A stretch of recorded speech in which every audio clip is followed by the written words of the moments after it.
Hello students, here we are going to discuss continuity and differentiability, chapter 5 of NCERT Mathematics class 12. This is the beginning section of calculus and is an important chapter from the point of view of exam. So we can start. Our first section is continuity. Before that, we should understand what is a continuous function is. A function is said to be continuous when its graph is a single unbroken curve. Here you can observe a graph of a curve. There is a continuous curve without any breaks. So this represents the graph of a continuous function. So now we are moving towards continuity. Continuity can be defined as follows. A real valued function f is continuous at any point c in domain if limit x tends to c f of x is equal to f of c. We can analyze the concept of limit using the number line shown below. There are marked x, c and x dash in the number line. In our expression, we said that limit x tends to c. From this, we should understand that x is a point that tending towards c. X is not exactly equal to c, but it is very close to c. Or the difference is somewhat negligible. Just look at the number line. We can say that x and x dash are 2 points which are approaching towards c from the left and right side respectively. Or we can say x and x dash are tending towards c. So here is our first question. Check the continuity where f of x is equal to 2x plus 3 at x is equal to 1. The point c is given itself in the question as c is equal to 1. The value of f of x is 2x plus 3. That is, the function has only one value. These cases are very easy to handle. According to our definition, if a function is continuous, then limit x tends to c f of x is equal to f of c. Now we need to calculate both LHS and RHS. If LHS as well as RHS are equal, then we can say that this function is continuous. Now the LHS. LHS is limit x tends to c f of x. Substitute the value of c and f of x, we'll get limit x tends to 1, 2x plus 3. Now put the value of x in the function, we'll get the answer 5. Please note one thing. Once we applied the limit, we don't need to use the limit section again. Now the RHS is simply f of c. Now put the value c is equal to 1 in function. Again the answer is 5. So here the LHS is equal to RHS. So the function is continuous. So here is our next question. Check the continuity where f of x is equal to x square at x is equal to 0. This is just same as the previous one we discussed. Here also the function has only one value and that value is x square. Now we need to check the continuity at x is equal to 0. According to our definition, if a function is continuous, then limit x tends to c f of x will be equal to f of c. Now consider the left hand side of the equation, that is limit x tends to c f of x. Now just substitute c and f of x, we'll get limit x tends to c x square is equal to 0. Now consider the right hand side, that is simply f of c. Now put the value c is equal to 0 in the function, again the answer is 0.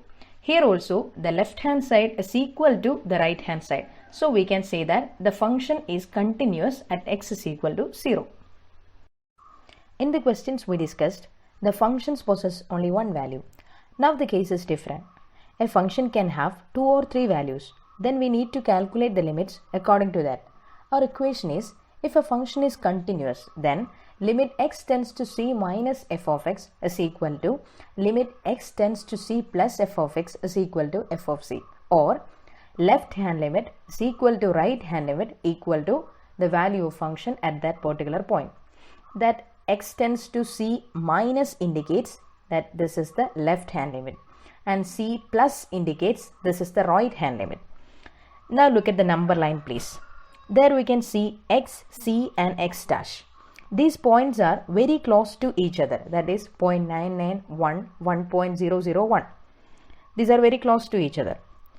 Now the value of x is of course less than c, or x is tending towards c from the left side. Then the limit calculated using this x is called left hand limit. Now look at the point x dash. X dash is greater than c.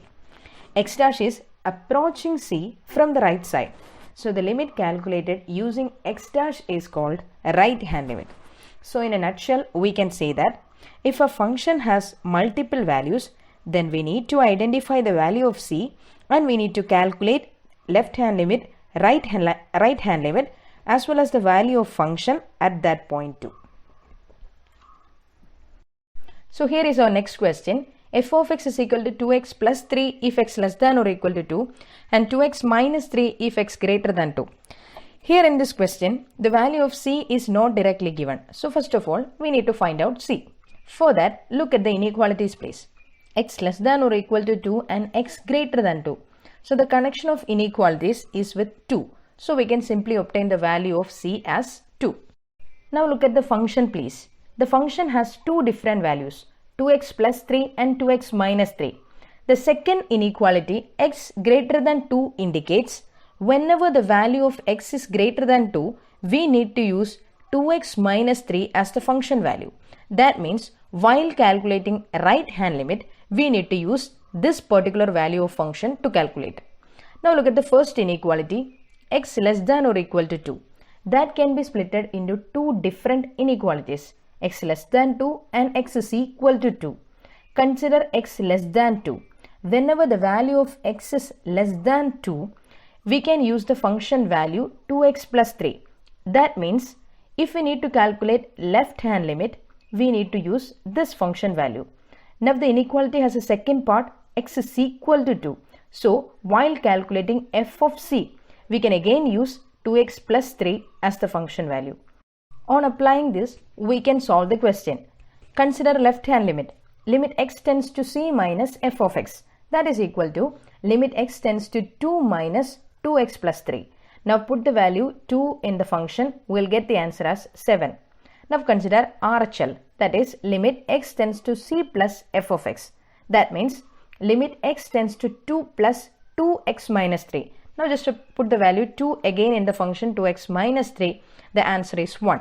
Now we need to calculate f of c, that is simply f of 2. Put the value c is equal to 2 in 2x plus 3, again the answer is 7. But here the left hand limit is not equal to right hand limit. So we can simply say that the function is not continuous at x is equal to 2. Here is our next question. This is exactly same as the previous one.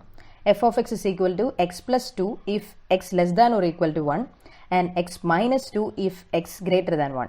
So while calculating the left hand limit, we must use x plus 2, and while calculating the right hand limit, we need to use x minus 2. And while calculating f of c, the value of function is again x plus 2.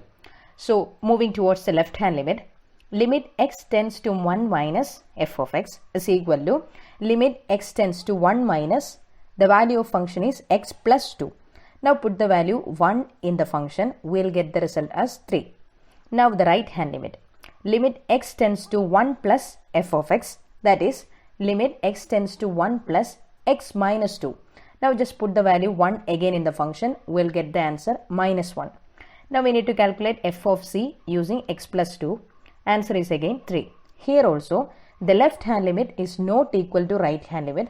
So x is equal to 1 is a point of discontinuity.